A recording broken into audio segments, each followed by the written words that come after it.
Hello everyone आशा करूँ সকলোৱে ভালে আছে।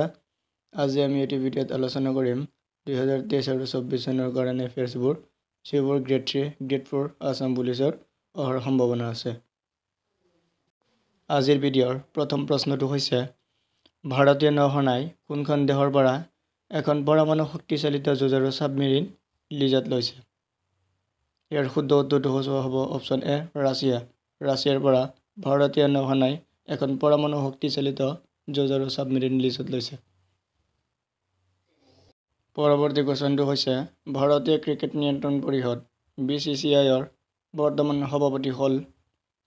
ইয়াৰ ভিতৰত শুদ্ধ অপশ্যন এ সৌৰভ গাংগুলী। ভাৰতীয় ক্ৰিকেট নিয়ন্ত্ৰণ পৰিষদ BCCIৰ বৰ্তমান সভাপতি হ'ল সৌৰভ গাংগুলী।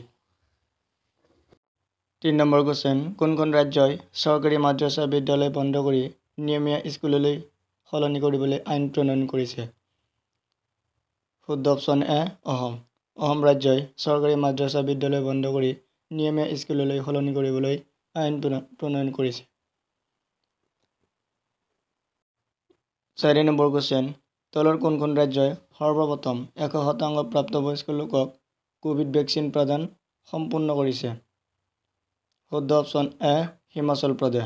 হিমাচল প্ৰদেশে সৰ্বপ্ৰথম 100% প্ৰাপ্তবয়স্ক লোকক কোভিড ভেকচিন প্ৰদান সম্পূৰ্ণ কৰিছিল।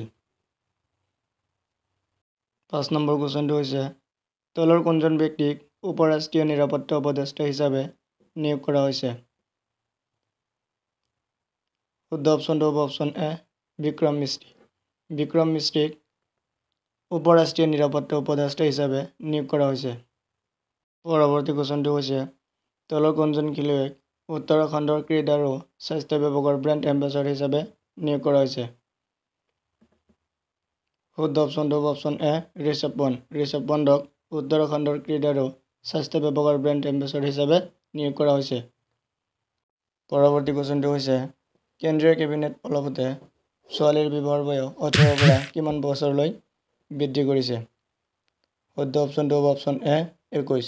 কেন্দ্ৰীয় কেবিনেট অলপতে ছোৱালীৰ বিবাহৰ বয়স 18 বছৰৰ পৰা 21 বছৰলৈ বৃদ্ধি কৰিছে। 8 নম্বৰ কুৱেশ্যনটো হৈছে প্ৰথম অসমীয়া মহিলা পুলিচ পৰিদৰ্শক প্ৰধান IG হ'ল। ইয়াত যিকেইটা অপশ্যন আছে ইয়াৰ ভিতৰত শুদ্ধ অপশ্যনটো হ'ব অপশ্যন এ ভায়লেট বৰুৱা। ভায়লেট বৰুৱা হৈছে প্ৰথম অসমীয়া মহিলা পুলিচ পৰিদৰ্শক প্ৰধান IG। 9 নম্বৰ কুৱেশ্যন তলৰ কোনবিধ কোভিড ভেকচিনক ভাৰত চৰকাৰে 18 বছৰৰ তলৰ শিশুক প্ৰদান কৰিবলৈ অনুমতি দিছে। শুদ্ধ অপশ্যনটো হ'ব অপশ্যন এ কোভাক্সিন। কোভাক্সিন কোভিড ভেকচিনটো ভাৰত চৰকাৰে 18 বছৰৰ তলৰ শিশুক প্ৰদান কৰিবলৈ অনুমতি দিছে। পৰৱৰ্তী কুৱেশ্যনটো হৈছে স্পুটনিক নামৰ কোভিড ভেকচিন নিৰ্মাণ কৰা দেশখন হ'ল স্পুটনিক এবিধ কোভিড ভেকচিন। সেইটো কোনখন দেশে নিৰ্মাণ কৰিছিল। শুদ্ধ অপশ্যন এ ভাৰত।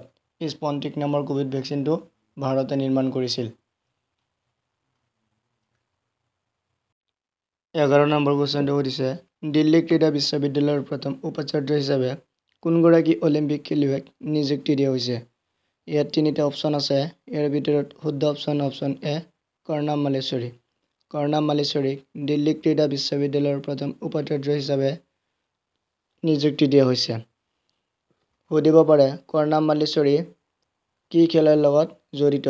শুদ্ধ উত্তৰটো দি দিবা কৰ্ণাম মাল্লেশ্বৰী অলিম্পিক খেলৰ লগত জড়িত। 12 নম্বৰ কুৱেশ্যন তলৰ কোনখন দেশে ভাৰতৰ ভীম UPI এপ গ্ৰহণ কৰিছে।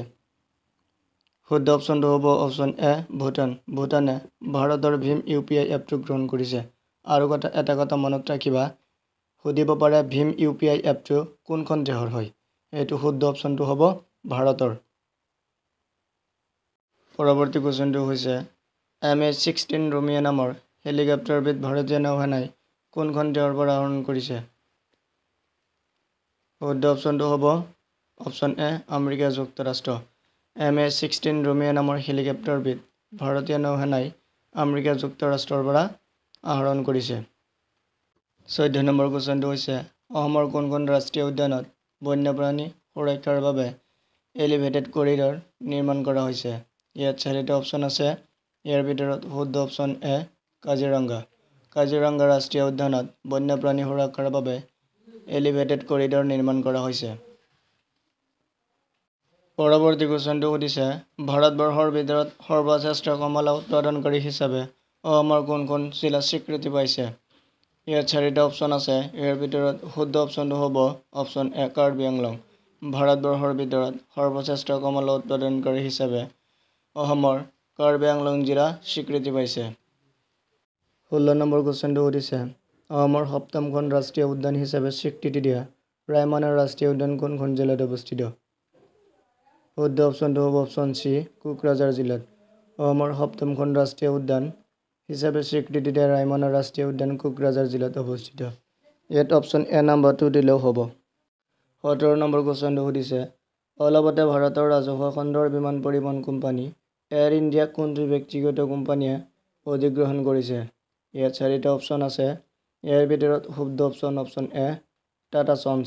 টাটা চন্সে ভাৰতৰ ৰাজহুৱা খণ্ডৰ বিমান পৰিবহণ কোম্পানী এয়াৰ ইণ্ডিয়াক অধিগ্ৰহণ কৰিছে।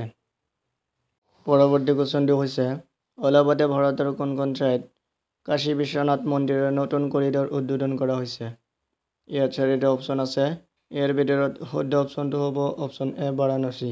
বাৰাণসীত ভাৰতৰ বাৰাণসীত কাশী বিশ্বনাথ মন্দিৰৰ নতুন কৰিডৰ উদ্বোধন কৰা হৈছে। 19 নম্বৰ কুৱেশ্যনটো সুধিছে কোনজন ভাৰতীয় মূলৰ লোকক বিশ্ববিখ্যাত তথা প্ৰযুক্তি কোম্পানী IBM মুখ্য বিষয়া হিচাপে নিয়োগ কৰা হৈছে? ইয়াত 4টা অপশ্যন আছে। ইয়াৰ ভিতৰত শুদ্ধ অপশ্যনটো হ'ব অপশ্যন এ অৰবিন্দ কৃষ্ণ। অৰবিন্দ কৃষ্ণ এজন ভাৰতীয় মূলৰ লোক। তেওঁ তথ্য প্ৰযুক্তি কোম্পানী IBMৰ মুখ্য বিষয়া হিচাপে নিয়োগ লাভ কৰিছে। 20 নম্বৰ কুৱেশ্যনটো সুধিছে কোন তাৰিখে সংযুক্ত ৰাজ্য ব্ৰিটেইন ইউৰোপীয় সংঘ EUৰ পৰা সম্পূৰ্ণৰূপে আঁতৰি আহে? ইয়াৰ ভিতৰত শুদ্ধ অপশ্যনটো হ'ব এ 31 জানুৱাৰী 2020। 31 জানুৱাৰী 2020 চনত সংযুক্ত ৰাজ্য ব্ৰিটেইনে ইউৰোপীয় সংঘ EUৰ পৰা সম্পূৰ্ণৰূপে আঁতৰি আহে।